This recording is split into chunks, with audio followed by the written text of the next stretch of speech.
Շնորհակալություն մեծարգո վարչապետ, հարգելի գործընկերներ, օրակարգային հարցով ներկայացված է կառավարության համապատասխան որոշման նախագիծ, որով առաջարկում ենք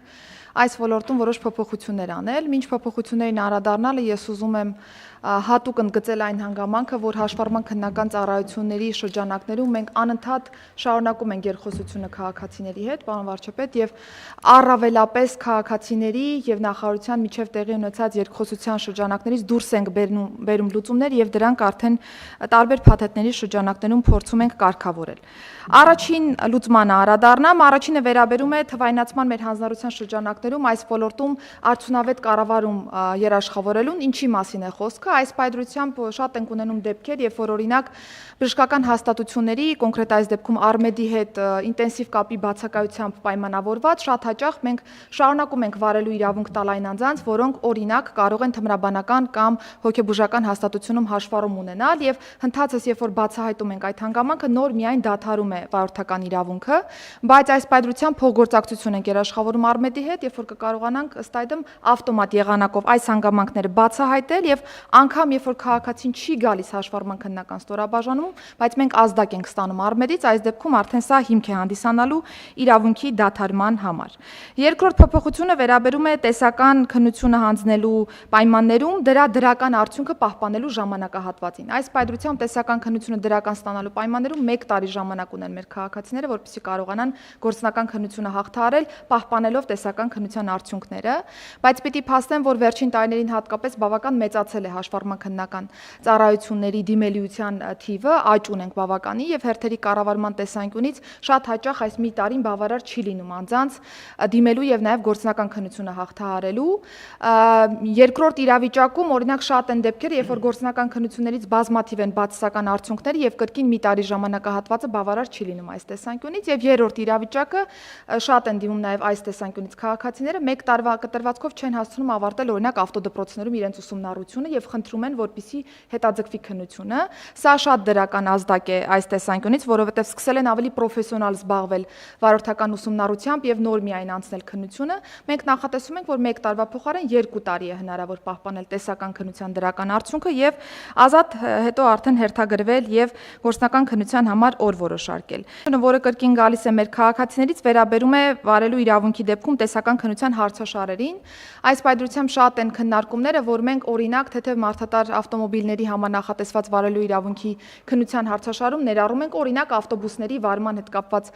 հարցեր։ Հիմա դարձնում ենք շատ ավելի իդենտիկ, կոնկրետ կարգին եւ ենթակարգին բնորոշ հարցեր պիտի նախատեսվեն հարցաշարում, որը որ կօգնի մեզ դարձնել ավելի արդյունավետ այս կառուցակարգերը։ Այս փոփոխությունն առաջարկում ենք ուժի մեջ դնել սեպտեմբերի 1-ից, որպեսզի հասցնենք մեր թվային համակարգերը ադապտացնել այս փոփոխությանը։ Եվ վերջին փոփոխությունը, որը կրկին մեր քաղաքացիների հետ երկխոսության արդյունքից է ի հայտ եկել, վերջերս ազգային ժողովի կողմից ընդունվեց օրենսդրական նախաձեռնություն, որով փոփոխեցինք վարորդական իրավունքից զրկված անձանց վարորդական իրավունքի վերականգնման մոդելը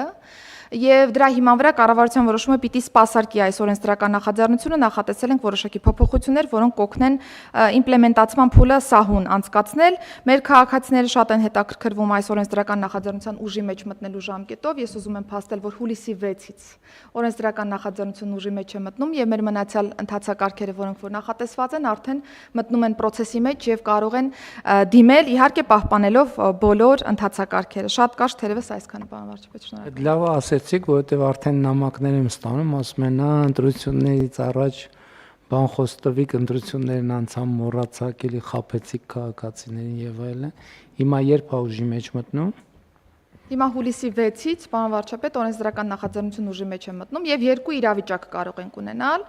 Առաջինը, օրինակ, եթե հուլիսի 6-ի դրությամբ արդեն զրկման ժամկետը ավարտված լինի, անձանց 1 տարի ժամկետով, օրինակ զրկվել են, զրկման ժամկետը ավարտվել է, հուլիսի 6-ի օրը հենց կարող են դիմել մինչև 1 տարվա ընթացքում։ Կարող են անձինք Հայաստանում չլինել։ Այսինքն ուր պետք է դիմեն։ Պիտի հերթագրվեն մեր on-line պլատֆորմով,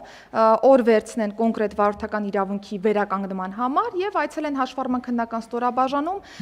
հիշենք, որ ունենք պետական տուրքի նախատեսում 50,000 դրամի չափով, պիտի արդեն տեղում կատարեն համապատասխան վճարումը եւ վարորդական իրավունքի վերականգնման հետ կապված եւս քննություն չեն տալիս, այս վերջին անգամ քննության։ Այո։ Շատ լավ, ես խնդրում եմ նաև իրազեկեք նախարարությունը թող պատշաճ իրազեկման արշավներ անի, որ որ մարդիկ տեղեկանան, թե ինչպես է դա իրականացվելու։ Նաև այնտեղ մենք նախկինում խոսել ենք, որ այն դեպքերում, երբ որ դա օրինական ուժի մեջ վնտած դատավճիռներով են զրկվել, այս կարգավորումը չի տարածվելու, այսինքն զուտ վարչական զրկումների վրա է տարածվելու, որովհետև օրենքով օրինական ուժի մեջ մտնած դատավճիռների դեպքում դա լուծելի չի, այն ժամանակ էլ մենք մարդկանց ասել ենք, բայց այդպիսի դեպքերը շատ չեն, 90%-ը ավելի, քան 90%-ը, չէ, ճիշտ եմ, չէ հիշում։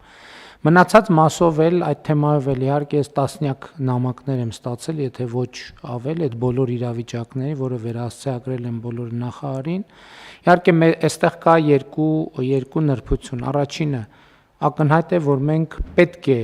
ճանապարհային երթևեկության անվտանգությանը ավելի ու ավելի մեծ ուշադրություն դարձնենք եւ ունենանք սկզբունքային դիրքորոշում, որովհետեւ խոսքը մարդկանց կյանքերի մասին է։ Երկրորդը այդ նամակների բովանդակությանը ծանոթանալիս իրոք էլի գալիս ենք այն վերակենդանում են համոզմունքը, դե որ նախկինում այդ քննությունները, տեստերը եւ այլը տենց առանձնապես պրակտիկ նշանակություն չեն ունեցել եւ ընդհակառակը գուցե թե այդ տրամաբանությամբ էլ գրվել են, որ տենց հնարավոր էլ չլինի, որ մարդիկ գան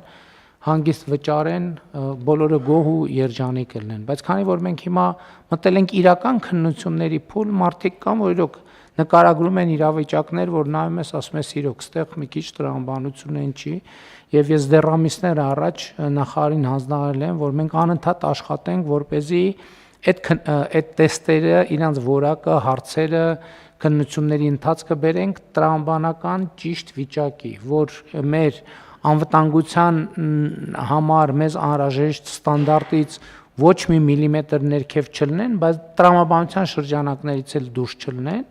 բայց էդ էլ է պետք ասել, որ մենք այստեղ էլ զգուշ ենք, այնց չենք վերցնում, ուղղակի sense տողերով ջնջում, որ վերջում էլի կանգնենք նույն կոտրած տաշտակի առաջ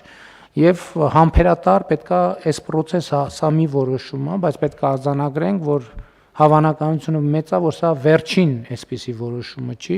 որովհետև մենք անընդհատ պրակտիկ իրավիճակներից, այդ թվում քաղաքացիների արձագանքը, հական դեպքեր, որ նայում ենք, ասում ենք, հա, տենց էլ պետք է լինի, որովհետև